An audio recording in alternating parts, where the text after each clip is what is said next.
Isang pinagpalang gabi po sa ating lahat, mga kapatid. Pagbati sa ating mga kapatid dito sa San Antonio de Padua sa kanilang ika-32 taong pasasalamat. Purihin po natin ang Diyos.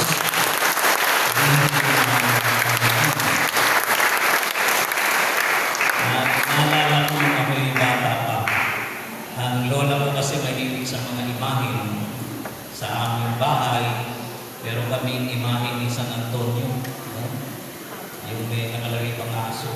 Tapos sabi sa amin, kapag may nawawala daw, mananalangin kami kay San Antonio.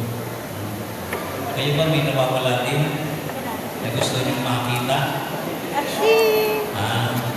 So dalangin natin sa Panginoon, masok po na natin ang hinahanap na yung gabi na nagmumula sa mga salita ng Diyos. Amen? Ang ating pong tema, ang tema niyo po, no, hinahanap ko dun sa invitasyon, nakalagay dun ay Pilgrims of Hope. Yan po yung ngayong 2025, ang paglalakbay ng may pag-asa. At nakalagay dun sa unahan, sabi po doon, hope that comes from God's perfect plan. Ang pag-asang nagmumula sa plano ng Diyos na may kaganapan. Sa Biblia, alam niyo, meron pong sulat. Dito po sa sulat sa mga taga-Ebreo, ang kabanata po ay 11. Sa talatang 4 na po, ang sabi po dito ay ganito. And God has planned something better for us, so that only together with us could they be made perfect. Sa Tagalog sabi, sapagkat may lalong mabuting panukala ang Diyos para sa atin, ang tayo'y makasama nila kapag tinupad na niya ang kanyang pangako. Mga kapatid, ang mga salita ng Diyos. Salamat sa Diyos. Purihin ng Diyos.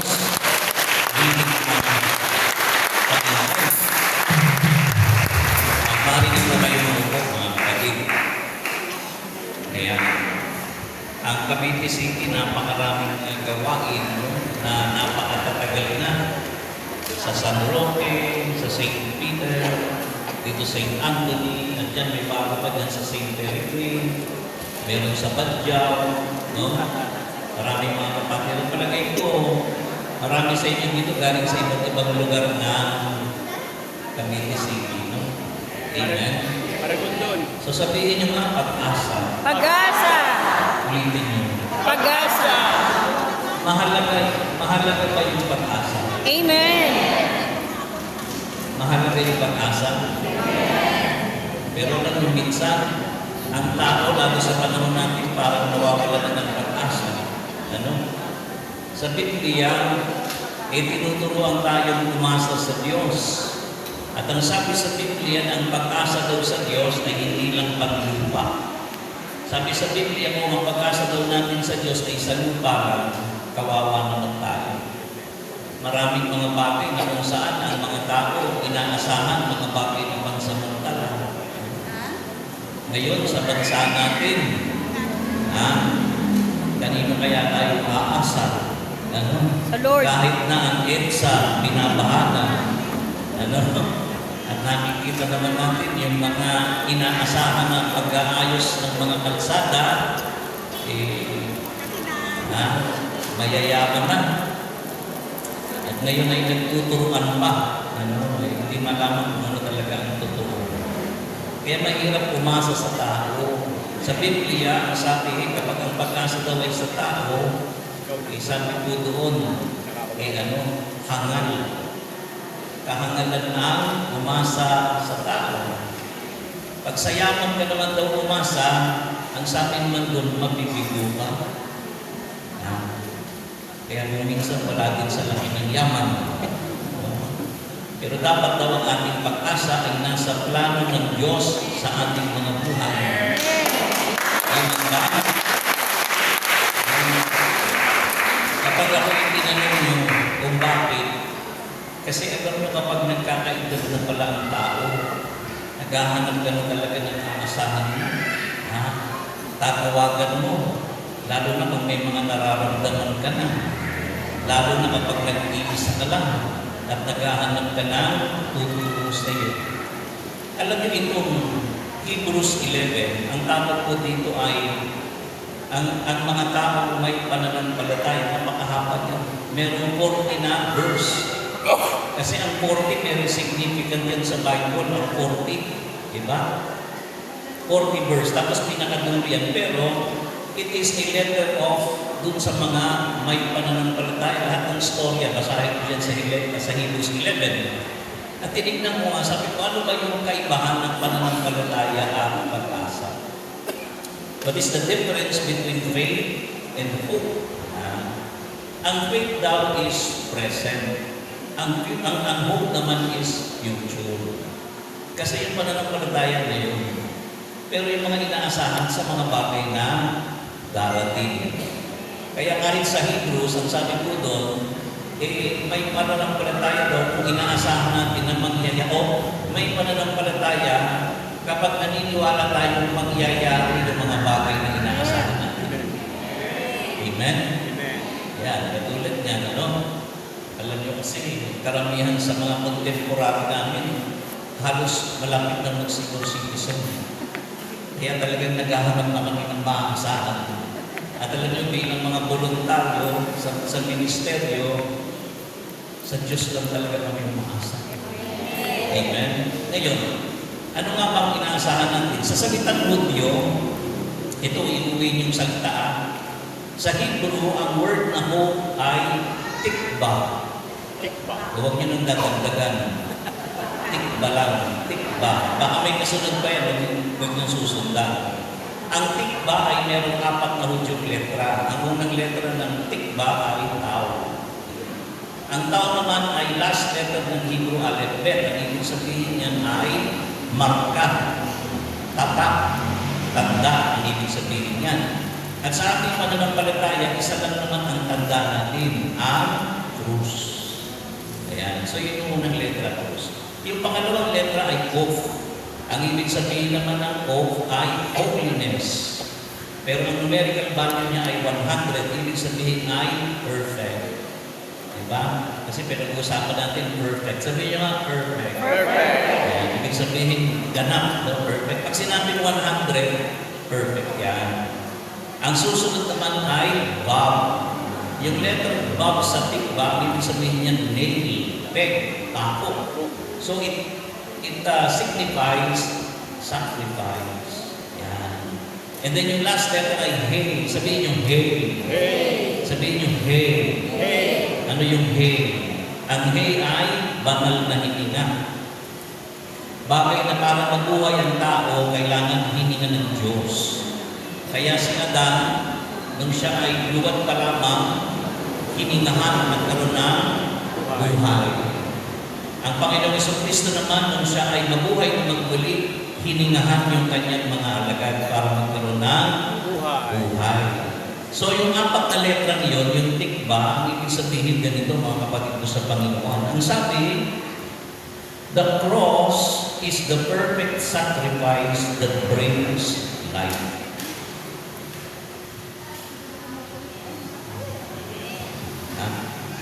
Ang krus ay ang perfectong sakripisyo na nagdadala ng Buhay. buhay. Kaya tayo sa ating pananampalataya, lagi nandiyan ang imahe ng krus. Ang sabi din sa Biblia sa sulat ng San Pablo sa mga taga-Corinto, the message of the cross is foolishness to those who are perishing. But for us who are being saved is the power of God. Kaya kung tatanungin natin tayo bilang mga mananampalataya, nasaan ang pag-asa natin? Nasa krus ni Kristo. Kung wala ang krus ni Kristo, wala tayong kapag-apag-asa. Ibinigay ng Diyos sa atin ang kanyang bugtong na anak para magkaroon tayo ng pag-asa. Mga dating walang pag-asa, ngayon mayroon na si Jesus, ang pag-asa ng tao na nananalig sa Kanya. Purihin ng Diyos. Amen. Kaya nga, ang Panginoon Jesucristo ay mamatay sa krus. Sabi ng Hebrews chapter 6 verse 19, we have this hope as an anchor for the soul. Alam niyo yung anchor? Sa BBC siguro alam niyo yung anchor, di ba? Angkla. May patron na kayo dito, di ba? Portabaga. Yung timha. Tingtimon. Angkla. Angkla. O, yung tingnan kasi yung nag-ano. Yung mabigat, para hindi ka gagalaw, nagpapatibay. Pondo. Sabi nito, we have this hope as an anchor for the soul sa ating kaluluwa, firm and secure. It enters the inner sanctuary behind the curtain. Nasa likod ng kurtina. Ano ba naman ibig sabihin lang yan, nasa likod ng kurtina? Kasi dati sa dahon sa templo, yung pinaka-holy of holies, yung dahon kaban ng banana dati, walang nakakapasok. Nung namatay si Jesus, nawahak, natunib.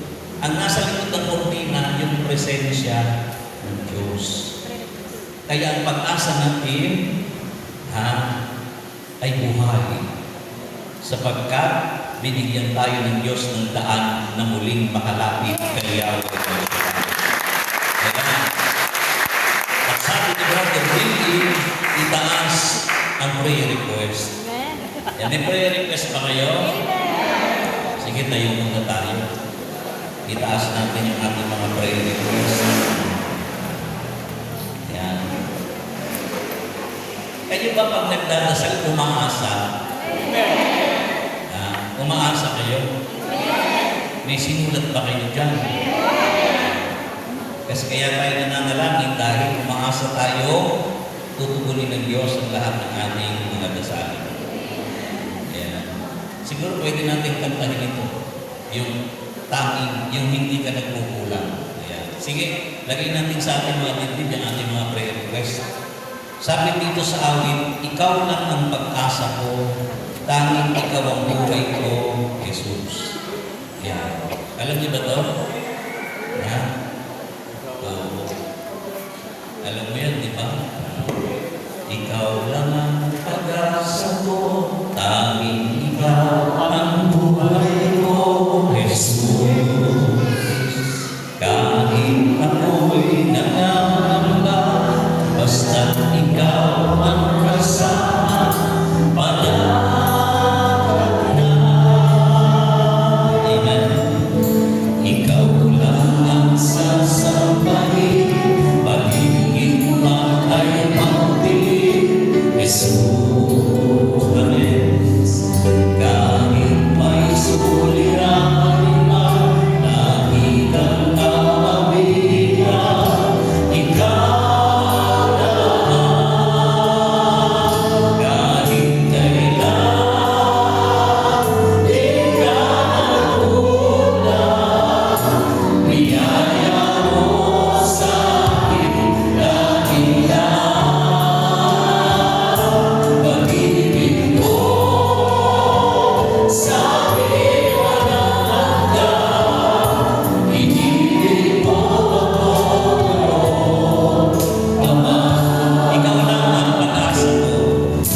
salamat po sa biyaya ng araw na ito na iyong galog sa amin at sama-sama naming dulog sa aming mga panalangin.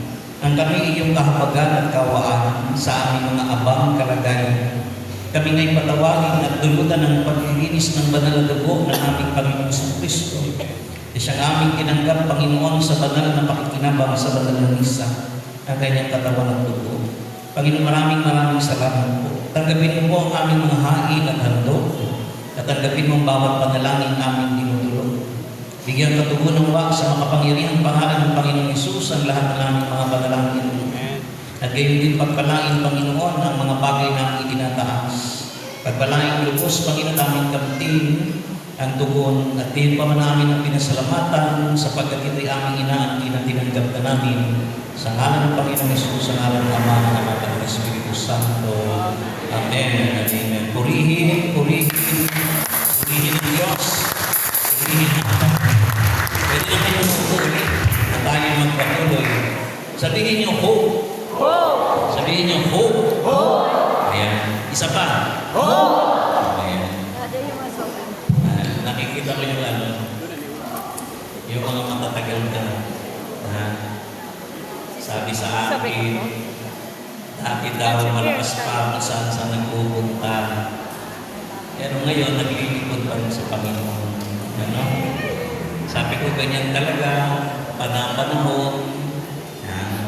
May panahon ng kalakasan, may panahon ng kahinaan, pero ang mahalaga, hindi tumitigil. Amen. At nagpapatuloy pa rin. No? Sapagkat ang Diyos ang ating pag-asa. Sabihin niyo ulit, hope. Hope. Ayan. Letter H, brothers and sisters in Christ, stands for the word Holy Spirit. Holy Spirit. Sabi ng Romans 5:5, and hope does not put us to shame because God's love has been poured out into our hearts through the Holy Spirit who has been given to us. Di daw mabibigo ang mga taong umaasa sa Diyos sapagkat ibinuhos ng Diyos ang kanyang pag-ibig sa atin sa pamamagitan ng banal na Espiritu na ipinagkaloob sa atin. Kaya hindi nawawala ng pag-asa ang mga mananampalataya na nanatiling umaasa. No? Sapagkat yung banal na Espiritu na ipinagkaloob sa atin ng Panginoon, iyan ay pag-ibig ng Diyos sa amin. Alam mo, sabi nga ni Bishop sa amin, ni Bishop Ted, kung ang Ama daw ang nagmahal at ang Anak ang minahal, kung saan nagtagpo ang pag-ibig ng Ama at ng Anak, yun daw ang banal na Espiritu. So ang banal na Espiritu ay ang pag-ibig ng Ama at ang pag-ibig ng Anak. Saan ka pa? Alam mo kung inaasahan mo nagmamahal sa iyo, hindi ka dapat mangamba. Kaya sabi dito sa Romans 5:5, hindi mabibigo ang taong umaasa sa Diyos. Amen. Huwag kayong po kanino umaasa. Kasi pagdarating na naman ng eleksyon, bagong pag-asa na naman. Maraming mga pangako. Sabi ko nga, maiiba ang Diyos. Ang pangako ay ipinangako. Ang mga tao naman pag nangako, napako ang mga pangako. Kaya minsan tayo naghahanap na lang tayo. Sabi nila, bahala na ang Diyos. Sa Diyos na lang tayo umasa. Tama naman yun. Amen po? The second letter in the word hope is the letter O. The letter O stands for the word only by grace. Only by grace. Naniniwala ba kayo ng lahat biyaya? Amen. Ang lahat biyaya. Sabi ng Ephesians chapter 2 verse 8 and 9, for it is by grace you have been saved through faith. And this is not from yourselves, it is the gift of God, not by works, so that no one can boast. Tayo daw ay naligtas, no? Sa pamamagitan ng grasya, o tayo naligtas ng biyaya sa pamamagitan ng pananampalataya. Kasi ang tao di kapag tinanong mo, ba? Ligtas ka ba? Yan.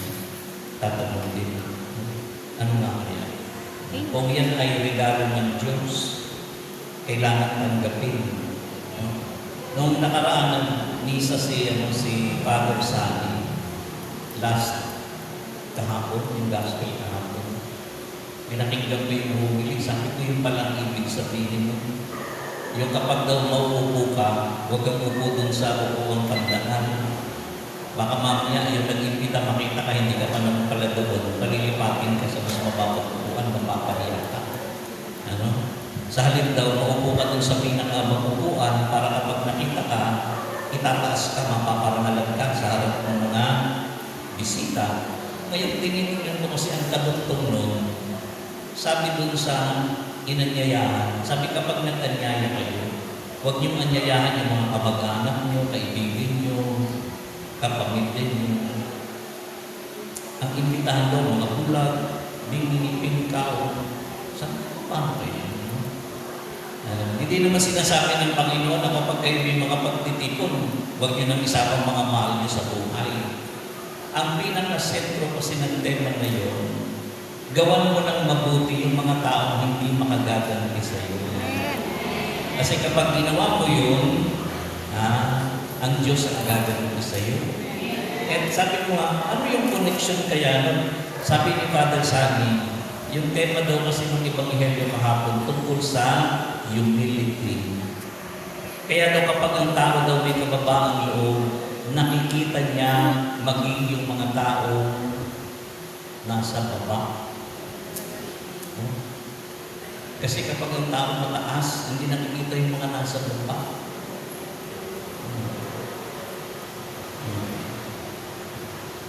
Diba? Anong nangyayari tuloy ngayon? Nagkakabahaba. Hindi na nakikita yung mga nasa baha. Pero kung nakikita nila yung kanilang mga kababayan na naghihirap, ibig sabihin kung may kababaan ka ng loob, makikita mo yun. Diba? Sabi ko yun pala yun.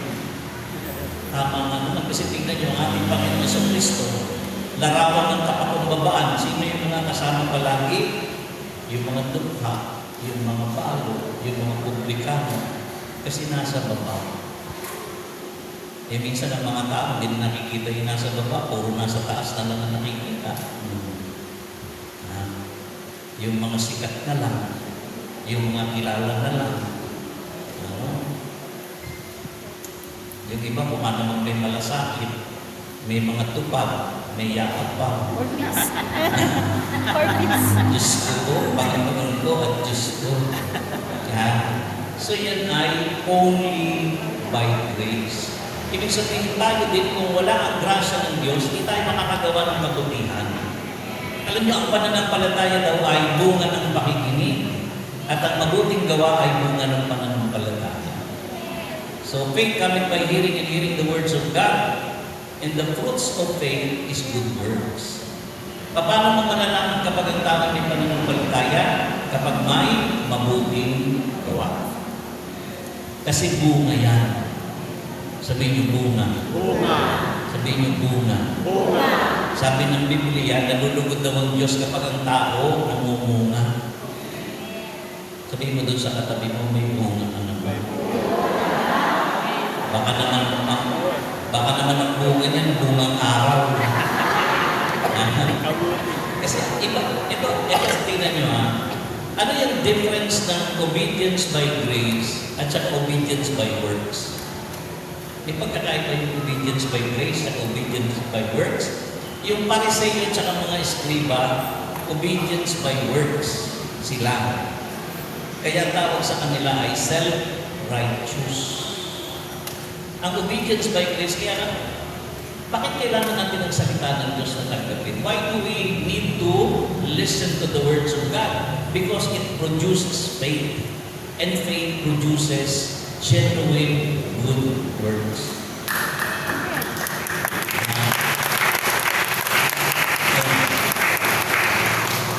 Kapag totoo yung gawa mo, hindi ka magyayabang. Bakit? Kasi alam mong bunga ng pananampalataya yan. Kaya ang sabi ni Jesus, ako ang puno, kayo mga sanga. Kapag hiwalay kayo sa akin, wala kayong magagawa. Kaya alam ninyo, kung gusto niyo magkaroon ng pag-asa, magbasa kayo ng Biblia. Magbasa kayo ng Biblia.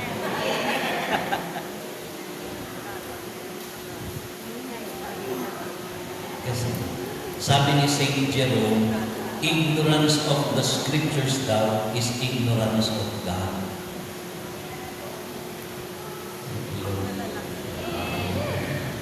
Wala lang kung sasabihin. Kaya, di ba sabi din sa Pablo, sabi niya, ipakita mo sa akin ang pananampalataya mo walang kalakip na gawa at ipapakita ko naman sa iyo ang aking, ano yun? Sa pamamagitan ng aking gawa ang aking pananampalataya. Kasi ang pananampalataya walang kalakip na gawa ay Patay.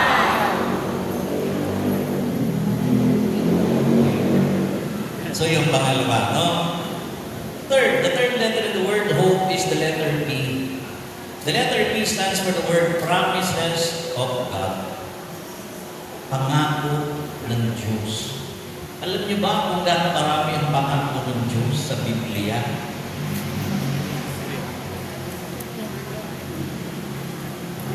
Ikot. Pero tingnan niyo yung sinasabi ng Jeremiah 29:11, a very familiar verse. For I know the plans I have for you, declares the Lord, plans to prosper you and not to harm you, plans to give you hope and a future. Sabi ng Panginoon, ako lang nakakalam ng panukala para sa inyo, sabi ng Diyos. Pasaganain kayo, hindi kayo saktan, bigyan kayo ng pag-asa at magandang bukas. Ang daming pangako. Kaya lang yung mga pangako ng Diyos dapat itinatanim sa puso ng tao para magkaroon ng katuparan. Gusto niyo ba puntahan pa kayo ng anghel para sabihin sa inyo ang salita ng Diyos? Di ba? Kanina nakikinig mo dun sa daily bread. Discussion nila ito for kay Mama Mary. Sabi ni Mama Mary, I am the handmaid of the Lord, be it done unto me according to thy word. Tinanggap na yung salita. At ano yung naging bunga ng kanyang salita? Nagbunga sa kanyang sinapupunan. Baka mamaya magbuntis kayo, ha? Pag sinabing ipanganak, ibig sabihin magkaroon ng kaganapan ang salita. At sabi ng Biblia din ito bilang pagpapatibay, kapag ang Diyos daw ay nangangako siya sa sarili niyang pangalan. Kasi wala na pangalan higit sa pangalan niya. Diba? Kayo ba pag nangako sasabihin mo, promise, mamatay ng kapitbahay ko. Huwag naman. Ano? So yan, ang sabi ng Bible, no matter how many promises God has given to Moses, sabi doon, kahit na gaano man karami ang pangako ng Diyos, kapag nangako ang Diyos, tutuparin ng Diyos.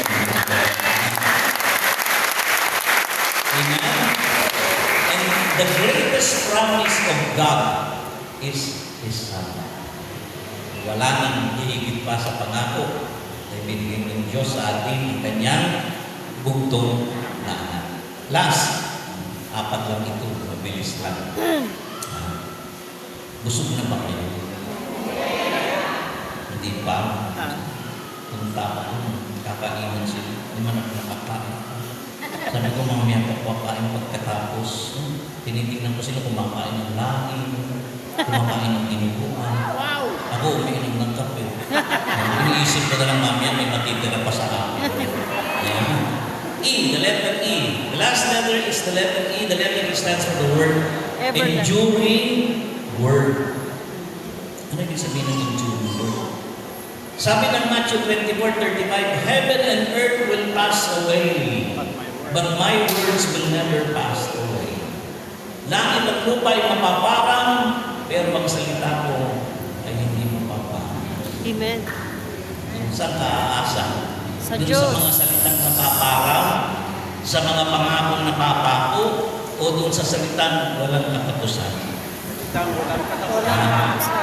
Amen? Kaya tingnan niyo, sabi dito, brothers and sisters in Christ, ng Romans 8:24-25, for in this hope we were saved. Sa pamagitan ng pag-asa natin tayo naligtas. But hope that is seen is no hope at all. Who hopes for what they already have? But if we hope for what we do not yet have, we wait for it patiently. Basta't maghintay ka lamang. Ayan. Kasi daw, ang pag-asa daw na nakita, hindi na pag-asa yan. Paano paasahan yung mga bagay na nakita mo na? Pero sabi niya, kung umaasa ka sa mga bagay na inaasahan mong darating, buong tiyaga mo hihintayin. Kaya alam niyo, sa gawain ng Diyos, walang ayawan.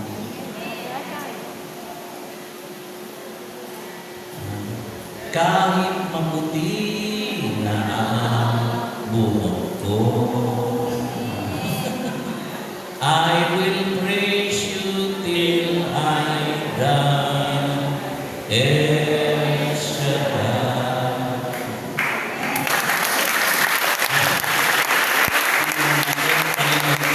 Kaya natin niyo sa amin, dati nag-iisip kami. Ang iniisip namin, paano kaya pag senior citizen na kami, tuloy pa rin kaya kami? Ha? Yung iba sa amin parang gusto nang umayaw eh. Yung iba nga umayaw na. May mga nagpaalam na. Iisip din namin, ano kaya magpaalam na pag matanda na. Kaya lang pag nakikita namin si Brother Mike, puti na lahat buhok.